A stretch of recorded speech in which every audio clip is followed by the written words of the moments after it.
আজ সকালে ঘুম থেকে উঠে এই দৃশ্য দেখে খুবই হতবাক। আমার স্ত্রী তো সে কান্না করে দিয়েছে। আসলে এই পৃথিবীতে মা তো মাই। এই বাচ্চাগুলোর কিছুদিন আগে এই পৃথিবীতে আগমন, কিন্তু তার মা পৃথিবী ছেড়ে চলে গেছে। তবুও তার মার কাছেই ঘোরাফেরা করছে এবং মার ওম নেওয়ার চেষ্টা করছে। আমি বিগত ভিডিওতে দেখিয়েছিলাম আমার ফার্মে রানীক্ষেত গাম্বুরার আক্রমণ হয়েছে, যার ফলশ্রুতিতে এই মুরগিটাও এই পৃথিবী থেকে বিদায় নিল। কিন্তু এমন দৃশ্য দেখা আসলেই খুবই কষ্টকর।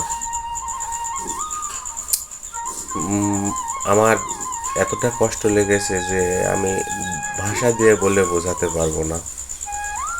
এই বাচ্চাগুলোর ভবিষ্যৎ কী হবে জানি না।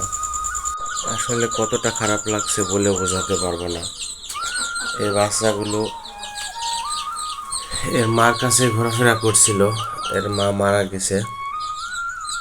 আমাকে দেখে ভয়ে পালিয়ে গেল।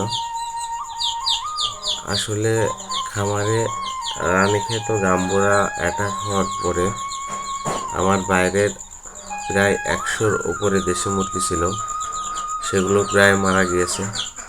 এই বাচ্চাগুলো এবং অনলি 2টা মুরগি বাইরে বর্তমানে আছে। এত ছোট বয়স থেকে এদের আগামীর দিনগুলো একা একাই চলতে হবে। আসলে পৃথিবীতে কারোর জন্যই কোনো কিছু থেমে থাকে না, কিন্তু কিছু কিছু বিষয় আছে যেগুলো খুবই খারাপ লাগে।